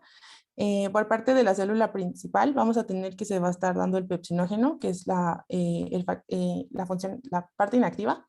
Y de la célula parietal vamos a estar teniendo la segregación de ácido clorhídrico, que al juntarse, pues van a liberar un péptido inactivo y nos va a dar la pepsina ya como enzima activa como tal. No sé si les queda claro, si no, ¿le puedes pasar, por favor? ¿No tienen dudas? No. Vale, ¿le puedes pasar, por favor, Dani? Vamos a pasar con el moco. ¿Qué va a ser este moco? El moco va a ser una secreción densa, va a estar compuesta principalmente por agua en un 95%, por electrolitos y una mezcla de varias glucoproteínas que van a estar formadas por grandes polisacáridos y van a estar unidos a cantidades mucho menores de proteínas, ¿vale? Como ya se los mencioné, pues básicamente sus componentes principales son glicoproteínas, vamos a tener bicarbonato también y lípidos y agua en un 95%. Vamos a tener que se han encontrado principalmente dos tipos de mucinas, que es las que tenemos ahí. La MO, bueno, estas son un poco rollo que no hay como mucha importancia. Lo que sí tiene trascendencia aquí es, ¿le puedes pasar, por favor? Es los dos, que este moco, perdón, va a estar dispuesto en dos capas. ¿Le puedes pasar, Dani, por favor? Estas es las dos capas. Vamos a tener de un lado la capa interna, también la vamos a denominar moco visible. Este va a formar un recubrimiento gelatinoso con una alta concentración de bicarbonato. Esto lo que nos va a hacer es mantener un pH neutral de 7. Y bueno, básicamente lo que va a hacer es estar protegiendo a la mucosa del ácido corrosivo que vamos a estar teniendo. Y obviamente pues va a estar secretada por el epitelio. Va a estar trabajando también en conjunto con el bicarbonato. Y la capa más externa o moco soluble es menos viscosa debido a la falta de enlaces disulfuro entre las moléculas de mucinas que va a contener. Y obviamente pues esta capa lo que nos va a estar, lo que va a estar encargada es de la liberación constante de óxido nítrico y de la unión con agentes nocivos pues se va a mezclar con los alimentos y se va a desprender. Igual vamos a tener que va a estar ayudando a que el pH sea neutro, pero básicamente lo que va a ayudar es a cubrir la pared gastrointestinal. Esto pues obviamente con propiedades que van a servir de protección. Nos va a ayudar, como les menciono, a la gastroprotección y va a estar formado principalmente, pues como ya les mencioné, de agua, proteínas y aquí algo importante que hay que recalcarles es el espesor aproximado que va a tener esta capa de moco, que puede llegar desde 0.2 milímetros a 0.6. No es un gran, pues a nosotros no puede parecernos como una gran grosor, pero obviamente pues a nivel del estómago es muy importante, dado que pues esto también va a funcionar, como les menciono, para proteger el estómago, estas células del ácido que se está formando y va a trabajar en conjunto con el bicarbonato. ¿Le puedes pasar, por favor? Bueno, el bicarbonato vamos a tener básicamente que va a ser producido en las células epiteliales de las mucosas oxíntica, la pilórica y en la duodenal. Y bueno, vamos a tener que el estímulo vagal, así como agentes colinérgicos y determinadas prostaglandinas, se van a comportar como favorecedores de esta secreción de bicarbonato. Vamos a tener que la acción conjunta de moco y bicarbonato va a potenciar la acción independiente de cada uno de estos, o sea, los va a ayudar, su acción en conjunta los va a ayudar por separado. Y pues básicamente la función principal de este bicarbonato es prevenir la acción de los iones hidrógenos que van a estar siendo liberados por las células parietales de la mucosa. Vamos a tener que también como consecuencia se va a establecer un gradiente de pH en el interior de la capa de moco. Esto es importante porque, bueno, para explicárselos un poquito, ¿me puedes dejar de compartir tantito? Es que siento que sería más sencillo. Se los voy a explicar brevemente nada más. Bueno, como menciona, vamos a tener bueno, la barrera de moco. Y lo que nos va a estar ayudando es que por arriba de esta barrera vamos a tener pues el pH básicamente, no es cierto, es de 8, ácido. Y por debajo de esta barrera vamos a estar teniendo pues un pH más básico de básicamente pues de, bueno, refiere que desde 6.5 hasta 7, que es el pH que vamos a estar teniendo por debajo de esta barrera de moco y pues por arriba vamos a estar teniendo un pH ácido. Obviamente pues el pH ácido es importante para la formación del quimo y pues que no, obviamente no puede tener un paso más allá de esta barrera porque nos estaría ocasionando un daño que es como también se los había mencionado brevemente.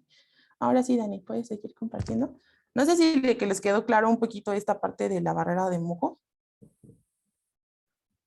De hecho, a partir de aquí, de esa barrera de moco que está mencionándonos ahorita, Lía, se llega ya a formar lo que nosotros conocemos como glicocálix, ¿sí?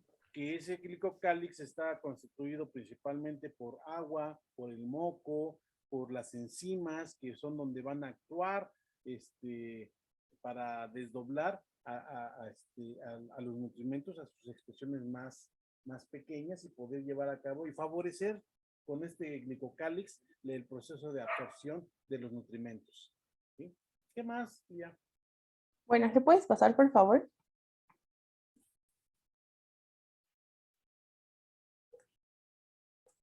La siguiente, por favor. Gracias. Bueno, gracias. Y ya como último factor que les hablaría así en profundidad, pues sería de la lipasa. Esta va a ser una enzima del estómago y va a estar siendo producida por las glándulas gástricas. Y lo importante y lo trascendental de esta enzima básicamente pues va a ser que va a desdoblar los triglicéridos de cadena corta de las moléculas grasas y va a tener la presencia de un pH de 4,5 a 5, bueno, o también refieren de 5 a 6, la verdad es que es como una media. No va a necesitar cofactores y va a ser resistente a la pepsina. Los productos resultantes van a ser monoglicéridos y ácidos grasos de cadena larga que van a ser vertidos al intestino delgado donde va a ocurrir la digestión de las grasas en su mayor parte. ¿Le puedes pasar, por favor? Pues ya pasaríamos a las fases de la digestión, de la secreción gástrica. Nada más como mencionarles un poquito pues, al respecto de la histamina, que es lo que también estuvimos viendo. Nada más mencionarles brevemente que pues esta va a ser el mayor estimulador parácrino de ácido gástrico que vamos a tener. Y bueno, va a ser básicamente su principal agente de la secreción va a estar mediado por receptores H2, aunque como les mencionó el doctor, también puede ser por receptores H1. Entonces, si no tienen dudas hasta aquí, pues ya como pasó Dani, vamos a pasar a las fases de la secreción gástrica, que también ella ya les había hablado brevemente cuando estuvo hablándoles de la gastrina. ¿No tienen dudas? Sí, es Nuria. importante que ustedes recuerden qué sustancias son estimuladoras de la secreción y qué sustancias son inhibidoras de la secreción. De la secreción gástrica, hablamos de todo en general, tanto de moco como de hormonas, como de ácido clorhídrico, como de pepsinas, de todo, de toda la secreción gástrica, ¿sí?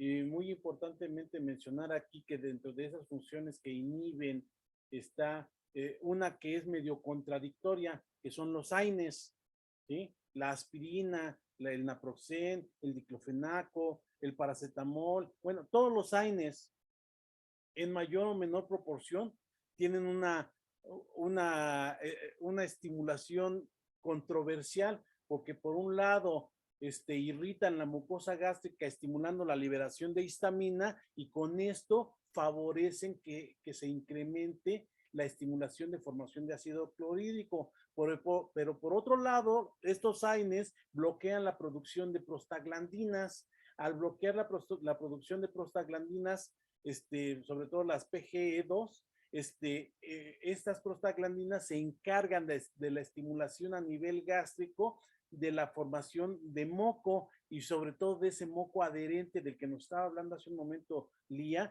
que forma esa capa que protege al epitelio de la acidez gástrica. Entonces este tipo de estímulo a través de los AINES es controversial porque por un lado nos está generando mayor producción de ácido clorhídrico, pero por el otro lado nos está inhibiendo la producción de moco que nos protege a nuestro estómago y bueno, y sí a nosotros mismos de esa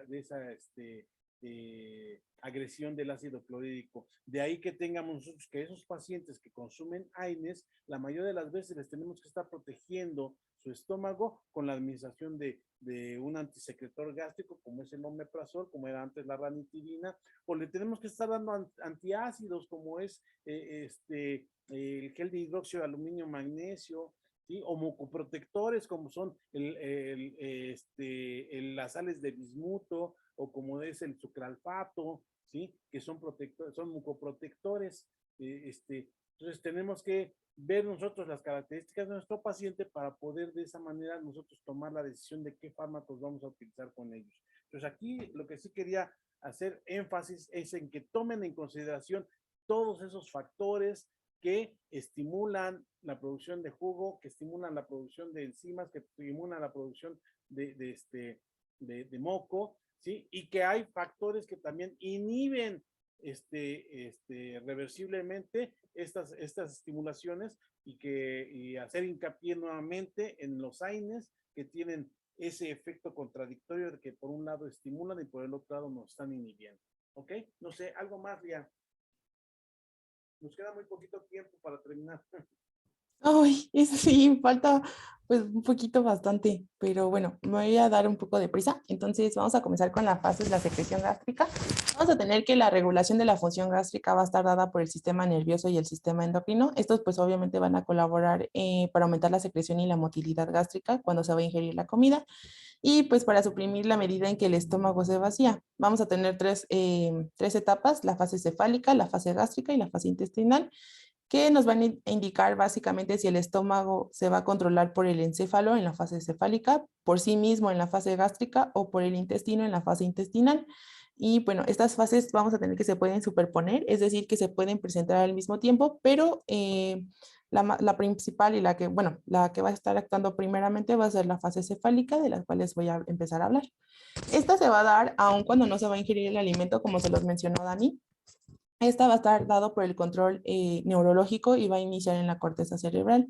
En esta etapa vamos a tener una respuesta a la vista, el olor, el gusto y bueno, básicamente el olfato. Entonces, cuando se ve el alimento, ese aroma que podemos percibir y ese sabor que también detectamos en la boca, es lo que básicamente nos va a estar estimulando esta fase.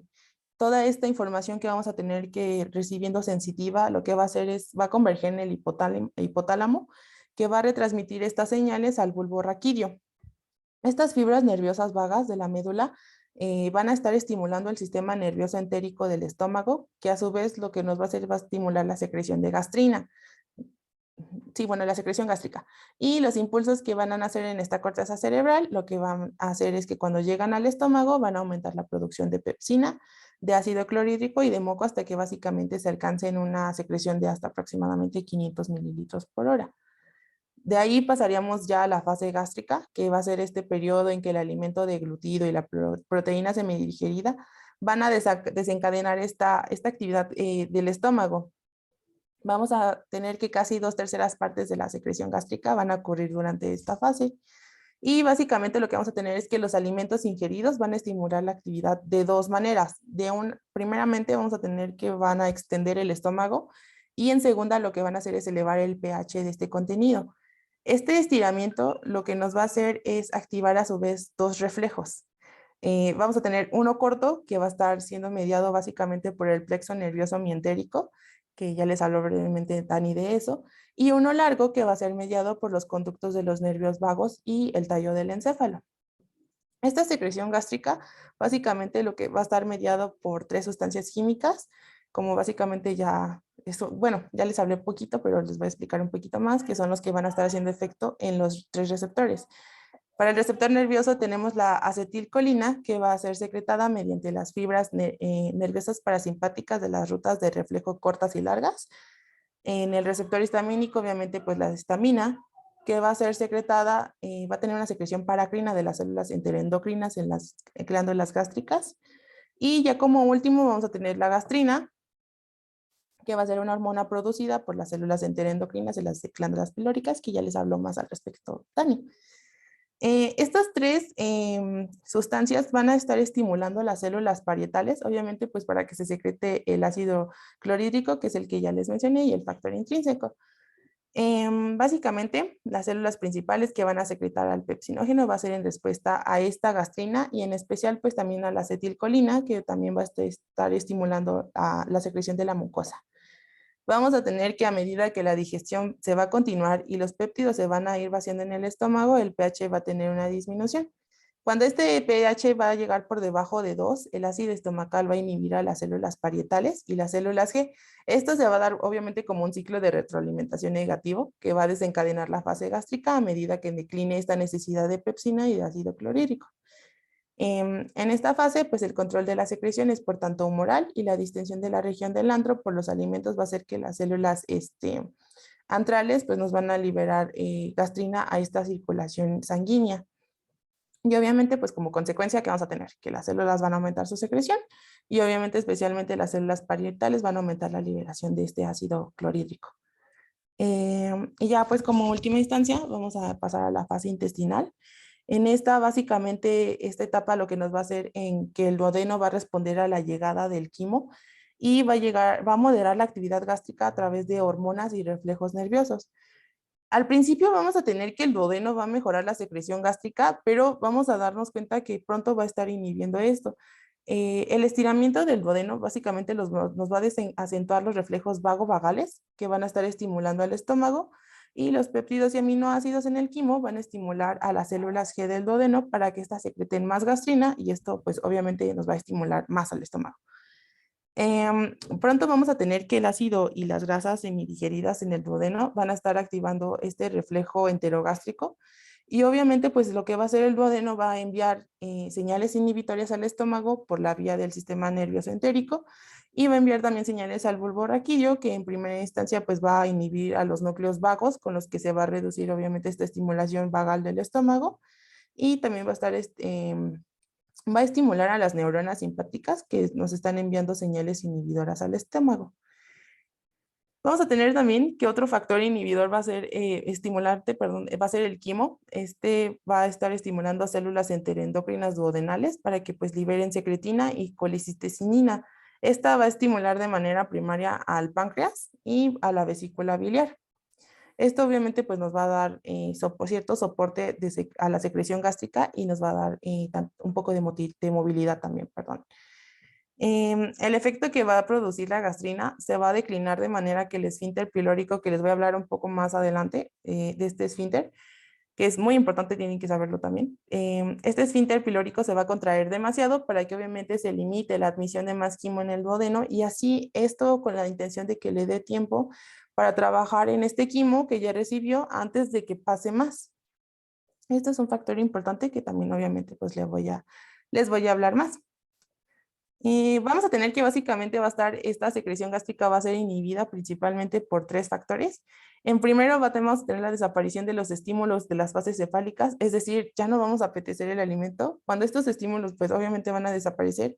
Otro factor inhibitorio que vamos a tener va a ser la gástrica. Obviamente va a desaparecer esta distensión que vamos a tener del antro y eso va a ser también un factor que va a influir. Y por último también la liberación de gastrina. Esta que cuando reduce o desaparece, básicamente cuando el pH del contenido gástrico es inferior a 2, o sea, cuando el pH ya es bastante ácido. Aquí vamos a tener también la influencia de una hormona intestinal que se va a producir por la presencia de alimento en el intestino. Esta va a ser la enterogastrona, que va a ser capaz de inhibir la liberación de estos jugos gástricos, del ácido clorhídrico principalmente. Y vamos a tener que toda esta actividad secretora y motora del estómago va a tener una duración más o menos de 3 horas desde que se va a empezar a comer hasta que se va a vaciar el estómago. Pero vamos a tener que este intervalo pues puede llegar a ser variable dependiendo de muchos factores.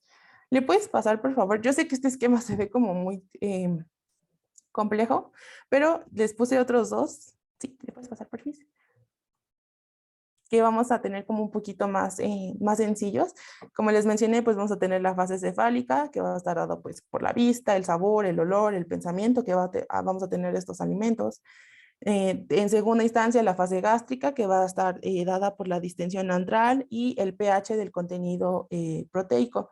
La fase intestinal, por último, que va a estar dado por la gastrina y por los aminoácidos que van a estar presentes. Esto obviamente nos va a producir un aumento de la gastrina circundante y a su vez un aumento en la secreción de este ácido clorhídrico, que es el esquema de la derecha. Y en el esquema de la izquierda, pues ya vemos un poquito de estas 3 fases con un poquito más de detalle. Eso sería todo de fases de la secreción. Pasaríamos a motilidad gástrica, pero pues no sé si